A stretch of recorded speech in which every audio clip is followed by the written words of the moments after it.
क्या एडवाइस देना चाहेंगी फॉर द प्रेगनेंसी जर्नी?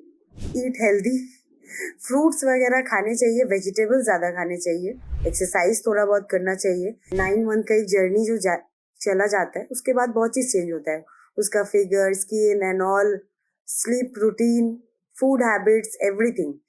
तो बेबी को जैसे ध्यान रखना चाहिए, उसका थोड़ा परसेंटेज मम्मी को भी देना चाहिए सबको। बैक ऑफ द माइंड ये चल रहा था कि मेरा एग्जाम्स थे फाइनल ईयर के, तो उसको लेके थोड़ा से कंफ्यूजन था कि क्या सब सही रहेगा या नहीं रहेगा, क्या मैं सब कुछ ठीक से कर पाऊंगी या नहीं। हमारा जो ऐप है पेरेंट जी, आपको क्या लगता है वो टेक्नोलॉजी का यूजफुलनेस है कि? यूजफुल तो है, बिकॉज अभी का जो जनरेशन है न्यूक्लियर फैमिली से ज़्यादातर, तो पेरेंट जी में सारे चीज़ ऑल इन वन है, तो इस जनरेशन के लिए अप्रोप्रिएट है, न्यू मॉम्स के लिए अप्रोप्रिएट है।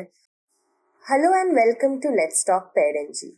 हमारे पिछले एपिसोड में हमने बात किया मिसेस अमृता से, जिन्होंने बच्चों पर टेक्नोलॉजी का प्रभाव को लेके अपने थॉट्स एंड एक्सपीरियंसेस को शेयर किया।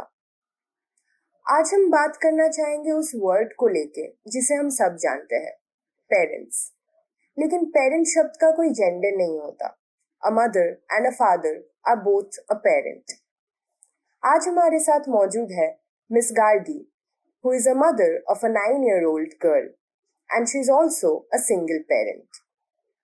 Hello ma'am and welcome to our podcast. Hello. क्या आप अपने बारे में कुछ बताना चाहेंगी? जी ज़रूर। मेरा नाम गार्गी है, मैं 30 इयर्स की हूँ, बट मेरी शादी 17 इयर्स में हुई थी, and now I have a baby girl who is 9 year old।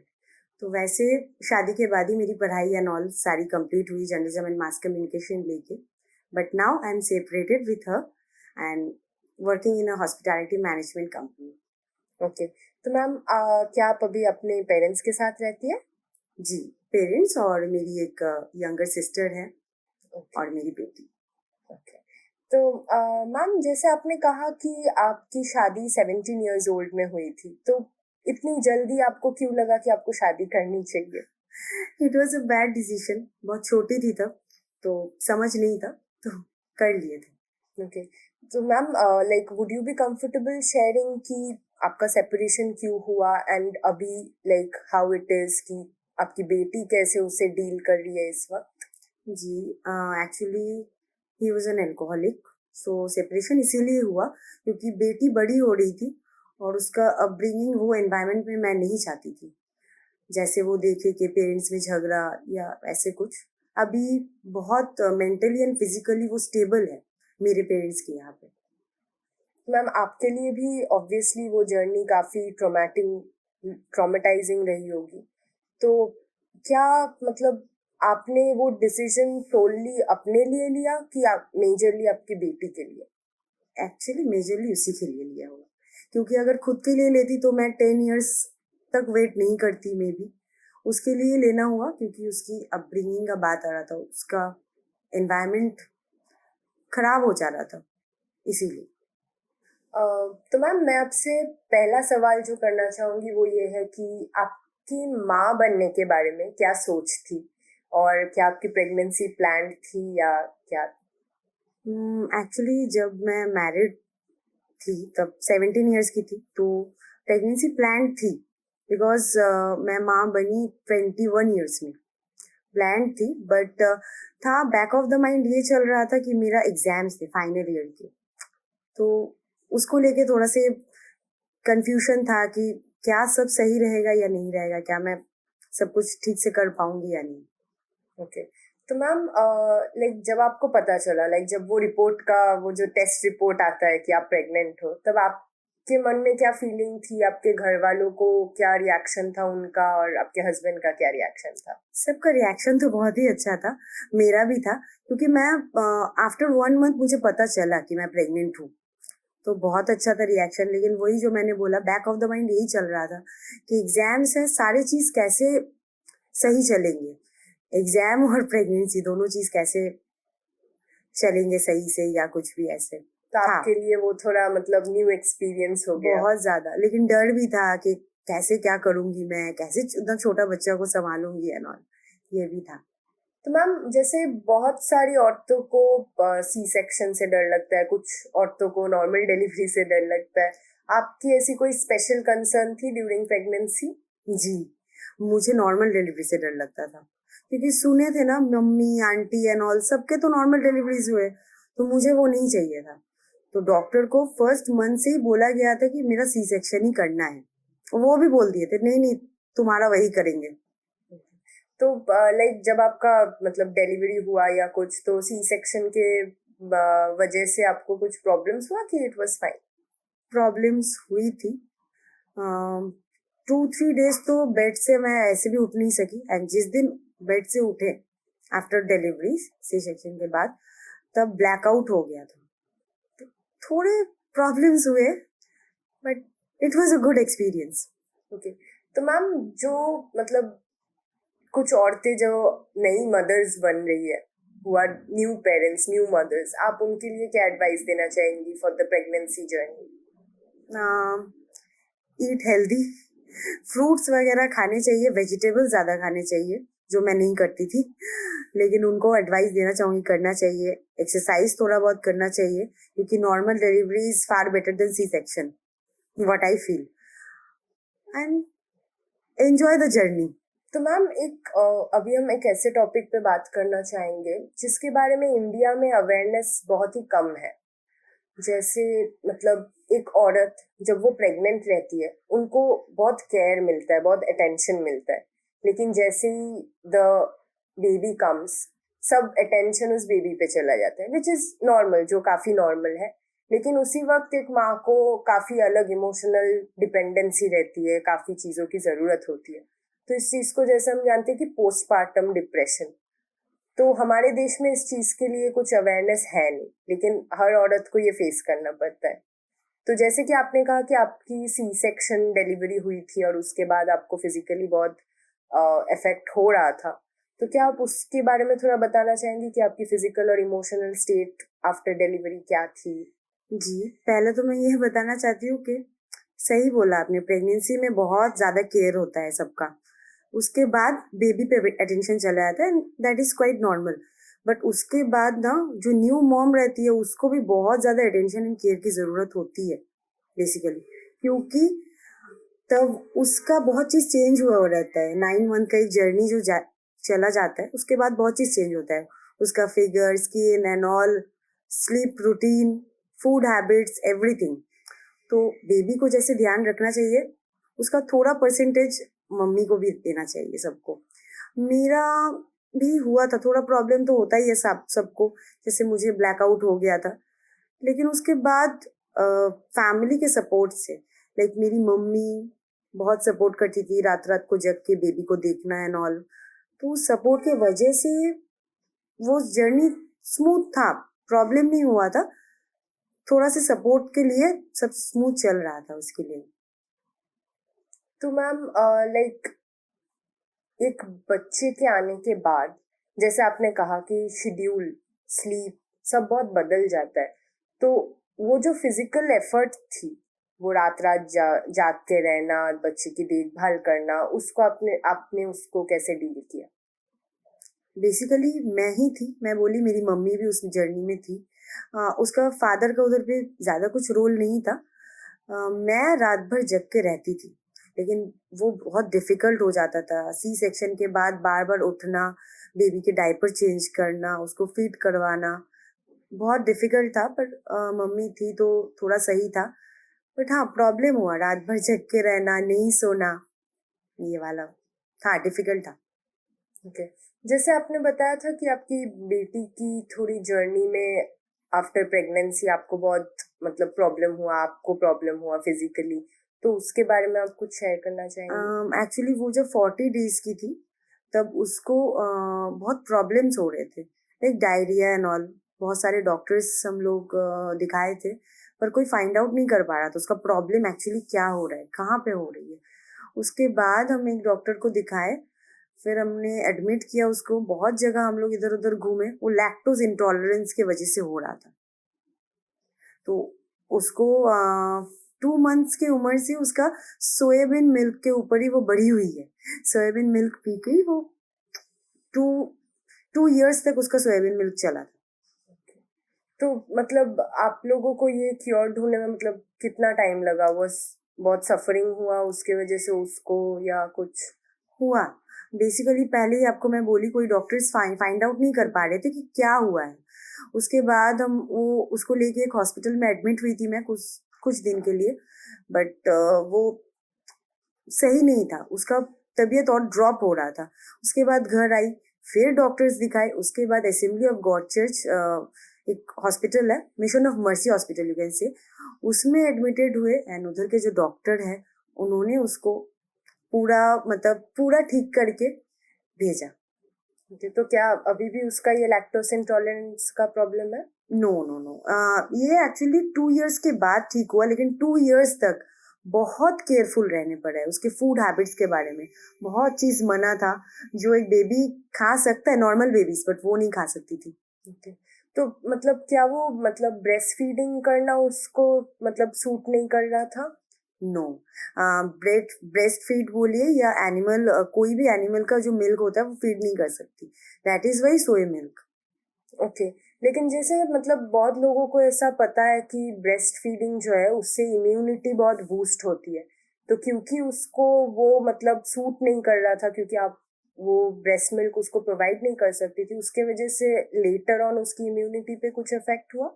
No, कोई डायरिया ही जो उसको इतना प्रॉब्लम हुआ ना, उसके बाद और क्या, इम्यूनिटी में भी प्रॉब्लम हुआ होगा, इसीलिए भी कि ब्रेस्ट फीड वो नहीं की है।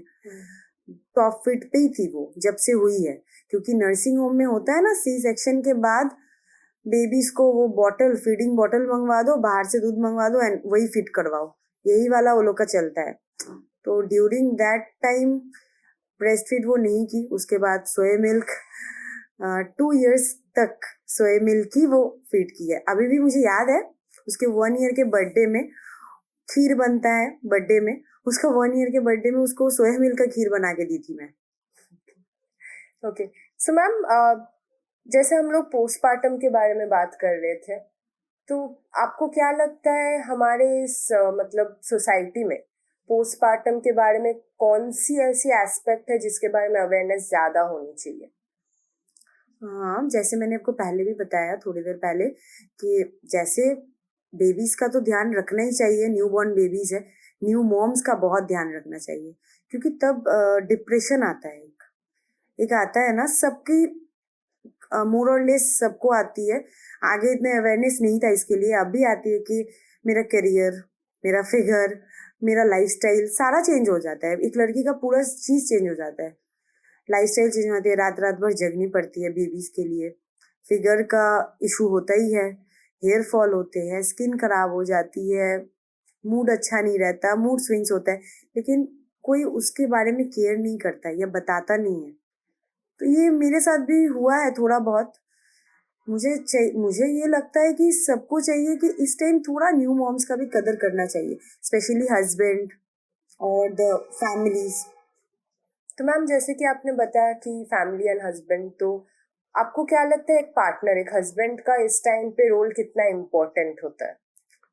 बहुत इंपॉर्टेंट है, सबसे इम्पोर्टेंट होता है एक्चुअली, क्योंकि रात भर आप जगते हो, पेरेंट्स हो आप लोग, दोनों हो ना पेरेंट, तो दोनों को दोनों को मिल बांट के करना चाहिए। न्यू पेरेंट होना, वो जर्नी भी तो बहुत अच्छा रहता है, खास रहता है। कोई कोई पर्सन करते हैं, कोई कोई नहीं करते, किसी किसी के हस्बैंड करते हैं, किसी किसी के नहीं करते। तो मेरे टाइम में मुझे वो सपोर्ट नहीं मिला था। मेरी मम्मी थी उस जर्नी में, रात रात भर जग के देखना बेबी को, टॉप फिट करती थी जैसे मैंने आपको पहले ही बोला, तो वो सारा चीज करना, सारी चीजें मम्मी ने बहुत हेल्प की है मेरे साथ। लेकिन पार्टनर को कोई सपोर्ट या फादर का ऐसे रोल कुछ नहीं मिला। जैसे बॉन्डिंग होती है ना, बेबी से फादर का एक बॉन्डिंग होता है उस टाइम में, स्किन टू स्किन कांटेक्ट बोलिए या फिट करवाना या कुछ भी, वो उस टाइम बेटी का मेरा बना ही नहीं था बॉन्ड। तो मैम, आप एक ऐसे जनरेशन में पेरेंट बनी हो जिसमें टेक्नोलॉजी का प्रभाव बहुत ज्यादा है, तो हमारा जो ऐप है पेरेंट जी, आपको क्या लगता है वो टेक्नोलॉजी का यूजफुलनेस है कि क्या? आप उसके बारे में क्या बताना चाहेंगी?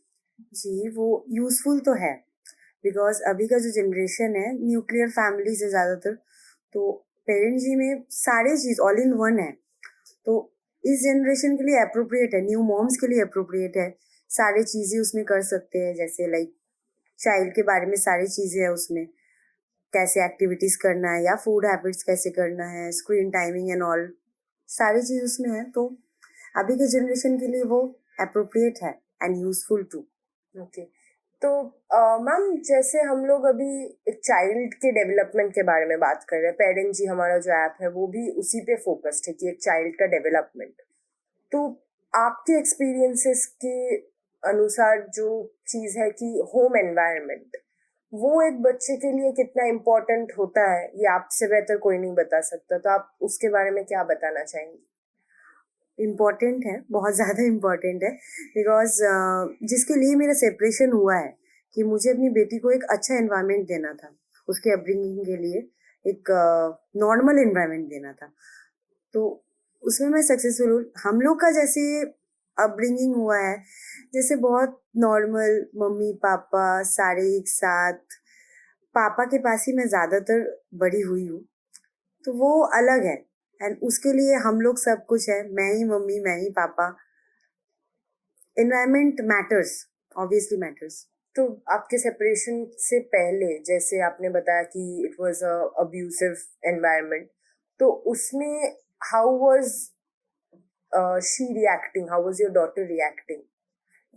एब्यूसिव तो था, बहुत ज्यादा था, जिसके लिए सेपरेशन मैं की हूँ। उसका रिएक्शन लाइक वो वैसे सिचुएशंस को फेस नहीं कर पाती थी, वो बीमार पड़ जाती थी, बहुत ज्यादा बीमार पड़ जाती थी, लाइक वॉमिट करना स्टार्ट कर देती थी, हेल्थ इश्यूज होते थे उसको बहुत सारे।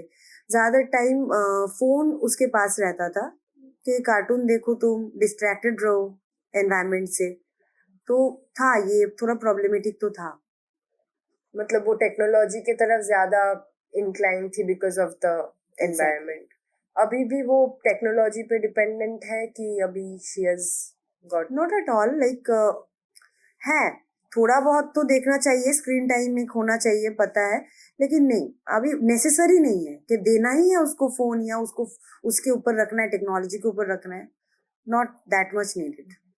जैसे कि आपने बोला कि आप बड़ी हुई है जिस एनवायरनमेंट में, एक मम्मी पापा, वो दैट होल फैमिली, तो आपको क्या लगता है एक फादर का जो रोल है अभी, स्पेशली आपकी बेटी के लिए, जो आप दोनों रोल आप खुद परफॉर्म कर रही हो, एक फादर का भी एक मदर का भी, तो आपको क्या लगता है एक फादर का जो इंडिविजुअल रोल होता है वो क्या है and how important is it? आपके एक्सपीरियंस के वाइज वो कैसा था?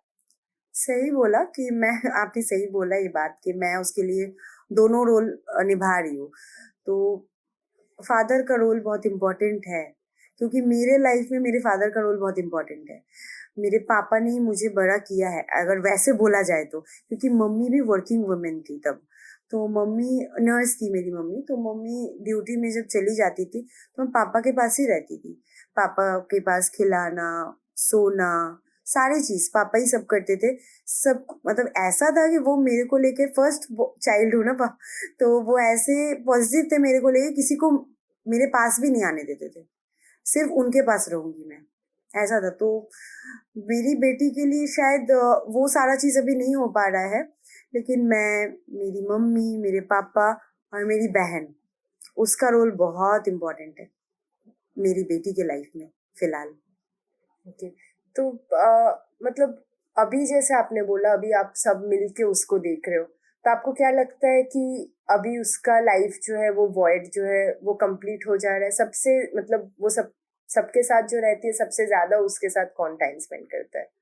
सबसे ज्यादा मम्मी, बहन, क्योंकि मैं ऑफिस चली जाती हूँ, तो मैं ऑफिस, मैं अगर अपना मतलब ये जर्नी स्टार्ट नहीं कर पाती न्यूली, जो जॉब का जो मेरा जर्नी है, लाइफ है, वो स्टार्ट ही नहीं कर पाती अगर मेरे पेरेंट्स या मेरी बहन नहीं रहती तो। उसका स्कूल, उसका ट्यूशंस, उसका बाकी सारा चीज, फूड्स एंड ऑल, सोना से लेके खाना पीना, एवरीथिंग दे केयर, मैं तो रहती नहीं हूँ। और ज्यादातर टाइम अगर बोला जाए तो बहन के साथ रहती है बहुत टाइम, दोनों अ, मतलब सिस्टर सिस्टर वाला रोल प्ले करती है दोनों एक दूसरे के साथ, ऐसे है। तो मैम अब थोड़ा आपकी बेटी के बारे में बात करते हैं, उसकी अपब्रिंगिंग के बारे में भी बात करते हैं।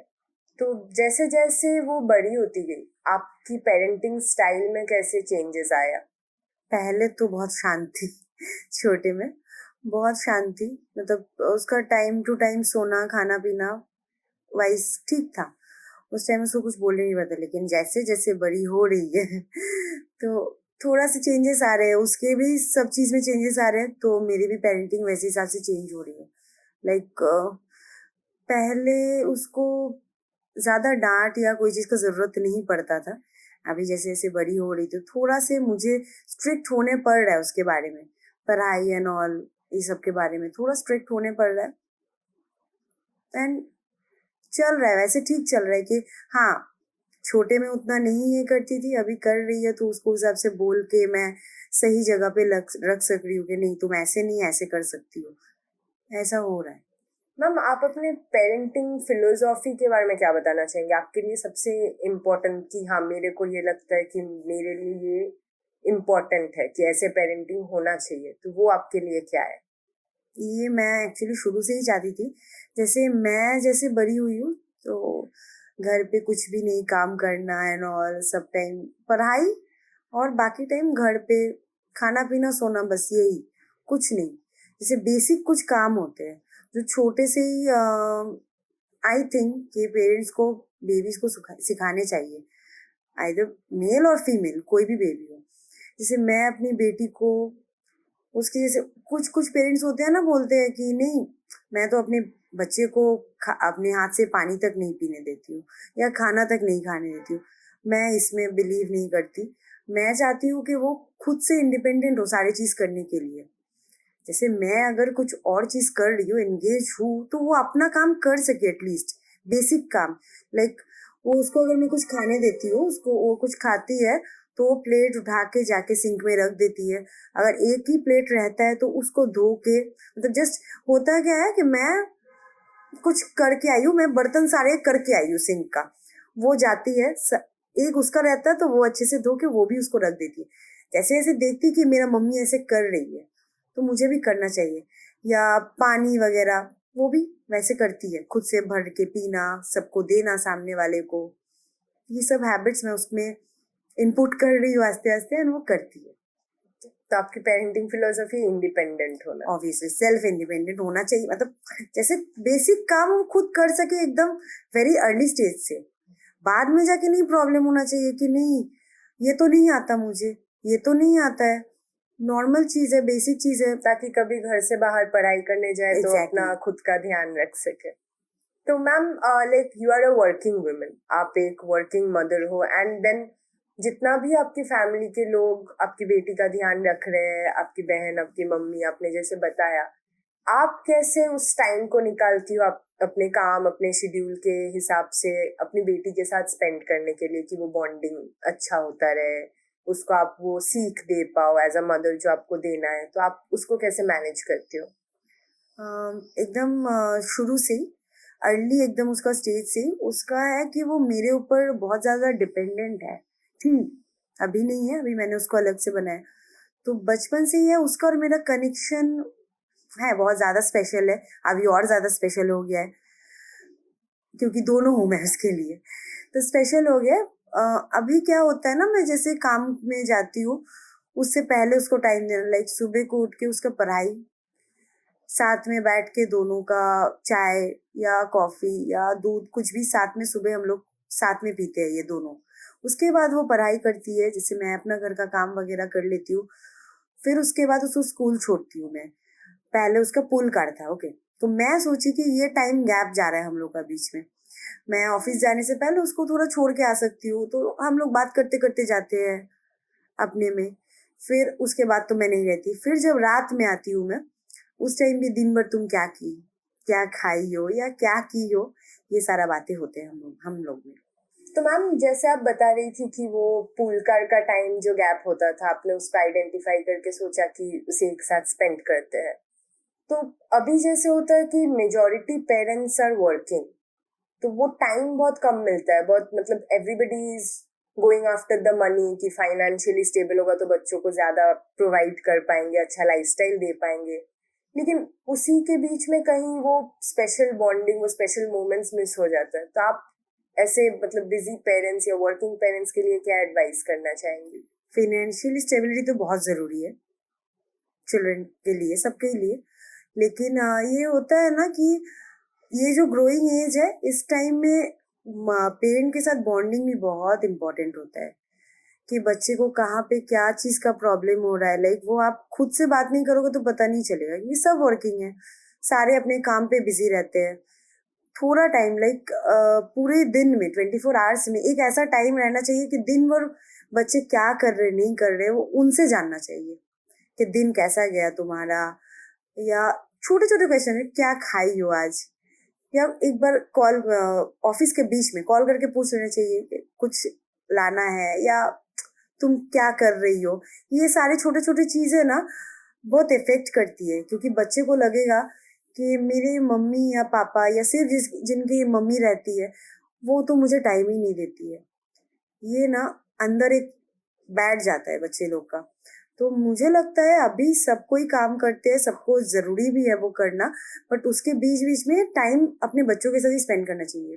जैसे मेरा छुट्टी रहता है ट्यूसडे को, तो मैं उसको लेके उस दिन निकलती हूँ, उसके साथ पूरा टाइम स्पेंड करती हूँ। उस दिन उसका ट्यूशंस वगैरह नहीं रखती हूँ, मैं खुद, हम दोनों साथ में कुकिंग एंड ऑल, साथ में खाना खाना, साथ में सोना, साथ में बाहर निकलना, ये सारे करते हैं। तो सबको करनी चाहिए अपने बेटे या बेटी के साथ टाइम स्पेंड, तो एक स्पेशल दिन उसके एक साथ स्पेशल पूरा। दिन एटलीस्ट। ओके। तो मैम जैसे अभी उसके लिए एनवायरनमेंट पूरा चेंज हो गया, अभी उसके साथ आप ये सब कर रही हो जो वो पहले एक्सपीरियंस नहीं कर पा रही थी, तो ये जो सेपरेशन के बाद उसका जो एनवायरनमेंट, उसका जो लाइफस्टाइल चेंज हुआ, उसकी वजह से उसके बिहेवियर में, आपकी बेटी के बिहेवियर में कितना चेंज आया? How is she evolving, she is growing up?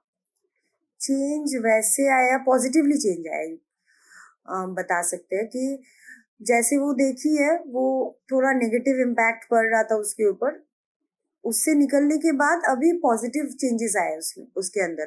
Like हाँ, होल फैमिली तो मैं उसको नहीं दे पा रही हूँ ब्रिंगिंग के लिए, लाइक मम्मी पापा जहाँ पे रहे, लेकिन मेरे पेरेंट्स, लाइक उसके ग्रैंड पेरेंट्स भी मम्मी पापा वाला ट्रीटमेंट ही उसको मिलता है उधर से। लाइक हम लोग मेरी बहन भी है, मैंने आपको जैसे पहले बताया, तो हम लोग तीनों लाइक सिस्टर्स जैसे हो गए हैं। एक दूसरे से झगड़ा लड़ाई बातचीत वैसे होते रहता है। मम्मी पापा हम तीनों को बच्चों जैसा ट्रीट करते हैं, एंड वो बहुत इंजॉय करती है वो। मैं अपने पापा को जैसे बुलाती हूँ, वो भी मेरे पापा को सेम वैसे ही बुलाती है। वो फादर फिगर का रिप्लेसमेंट एग्जैक्टली वहां पे हुआ है। थोड़ा से उसको कवर अप करने की कोशिश कर रहे हैं, हो रहा है, पॉजिटिवली चेंजेस आए हैं, and she is very happy now, that is more important. Definitely. तो ma'am what does she want to be? अभी जैसे आपने बोला कि उसमें पॉजिटिव ग्रोथ है, तो I think she studying, and what does she aspire to be? क्या बनना चाहती है? डॉक्टर बनना चाहती है, बट एनिमल्स की, बिकॉज हम लोग पेट पेरेंट्स भी है, मेरे घर में बहुत सारे पेट्स हैं, डॉग्स एंड कैट्स बहुत सारे हैं। तो वो उसका अपब्रिंगिंग भी वो लोग को देख देख के ही हो रहा है, वो भी वो लोग के साथ बड़ी हो रही है। तो उसका है कि नहीं, हम बड़े होके कुछ करना चाहते हैं स्ट्रीट डॉग्स या कैट्स के लिए, ये उसमें है। डॉक्टर बनना चाहती है वो लोग का। ओके। तो मैम आप क्या एडवाइस करना चाहेंगी कि मतलब जैसे एक टीनेज आता है, आपकी बेटी का भी कुछ साल में आ जाएगा, तो उस वक्त कैसे डील करेंगे आप, या आपको क्या लगता है आप क्या अलग करेंगी? अलग अगर बोले तो बहुत छोटे से ही एक चीज है, गुड टच बैड टच, वो मेल हो या फीमेल कोई भी बेबी हो, उसको सिखाना चाहिए। तो इस बारे में मेरा थोड़ा है कि टीनेज में तो ये चीज ज्यादा हिट करता है, लेकिन अभी से एकदम छोटे से ही मैं उसको सिखाई हूँ। जब से स्कूल जाना स्टार्ट की तब से ही वो गुड टच बैड टच वाला चीज मैं उसको सिखा के रखी हूँ कि उस सिचुएशन पे क्या करना है, ऐसे कोई करे तो क्या करना है। सबसे पहले तो उधर जो करना है उसको सिखाई हूँ, लेकिन मुझे उसको सब कन्फेस करना है कि नहीं ऐसा हुआ मम्मी, ऐसा नहीं हुआ, ये मैं उसको वेरी क्लियरली बता चुकी हूँ। और टीनेज में कुछ नहीं, मतलब मैं ना स्ट्रिक्ट वाला पेरेंट नहीं बनना चाहती, मैं वो भी नहीं। इतना चाहती हूँ कि वो सारा चीज बिना डरे बिना सोचे मुझसे शेयर कर सके। अभी टीनेज में भी एंड उसके बाद में भी। बेसिकली उसको वो फ्रीडम, वो स्पेस देना कि she can be free in front of you.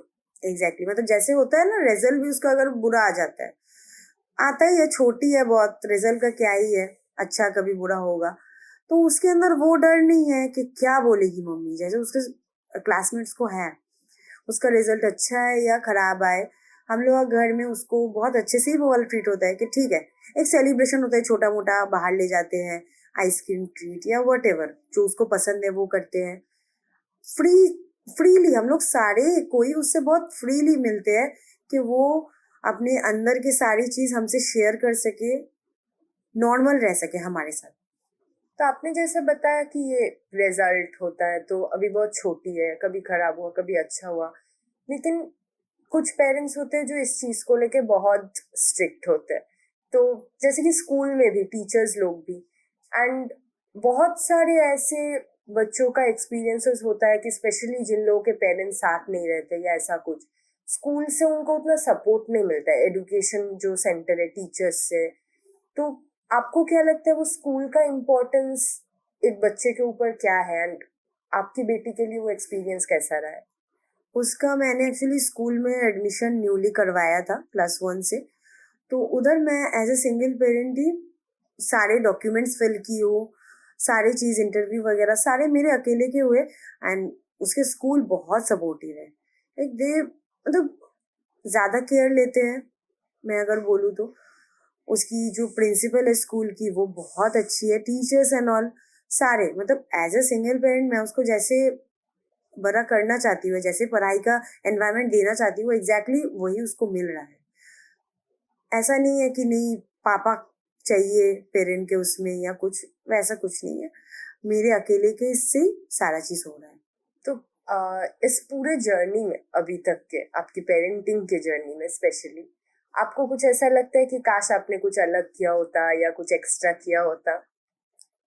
अलग मैं चाहती हूँ कि और उसको मतलब ऐसे अपब्रिंगिंग दे सकूं कि वो फ्रीली नॉर्मली सारी चीज हमसे शेयर कर सके, और थोड़ा से पढ़ाई के बारे में स्ट्रिक्ट होना आई थिंक मुझे होना चाहिए था, जो मैं नहीं हूँ, बड़ी होगी तो फिर पता चलेगा क्या है नहीं है, बट हाँ पढ़ाई के बारे में थोड़ा सा स्ट्रिक्ट अगर मैं हो सकती थी तो अच्छा होता।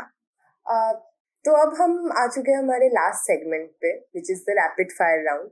तो मैं आपको कुछ छोटे छोटे सवाल पूछूंगी जिसको आपको जवाब देना है जो भी आपके दिमाग में सबसे पहले आए, ठीक है? Are you ready? Yes ready. Okay, so the first question is, आपके प्रेगनेंसी के दौरान सबसे ज्यादा आपको किस चीज की खाने की क्रेविंग्स होती थी? चावल, राइस यू कैन से, बहुत ज्यादा खाने की क्रेविंग होती थी। बस नॉर्मल राइस? नॉर्मल राइस, बार बार खाने की क्रेविंग होती थी, बहुत बार। ओके, सबसे फनी मोमेंट क्या थी आपकी प्रेगनेंसी में? Funny not that sense funny, cold drink बहुत पीती थी मैं, ब्लैक वाला, तो सब मना करते थे, तो फनी मोमेंट यही था कि मैं सपना देखती थी कि मेरी बेबी कुछ भी हुए वो ब्लैक कोल्ड ड्रिंक के जैसा हुआ है, तो ऐसा मेरा पूरा प्रेगनेंसी जर्नी में था। ओके, अगर आपकी प्रेगनेंसी के ऊपर कोई मूवी बनती तो आप उसको क्या नाम देती? आइसोमिल, अच्छा, बिकॉज ये एक अनोइंग एंड इम्पोर्टेंट पार्ट है, 2 months एज से उसके 2 years एज तक ये आइसोमिल ही वो पी के बड़ी हुई है, सोयाबीन का मिल, वो डिस्टर्बिंग था बहुत। ओके, तो अगर आपके बच्चे को आप कोई सुपर पावर दे सकती, कोई सुपर हीरो का पावर, तो वो क्या होगा? सुपर हीरो पावर तो नहीं, सुपर पावर नहीं, but I want her to be good and kind human being, जो हेल्प करे सबकी, एनिमल्स एंड पीपल्स की, बस इतना ही। So kindness. यस। ओके, तो क्या आपकी बेटी का कोई फनी निकनेम है या उसके पीछे का रीजन?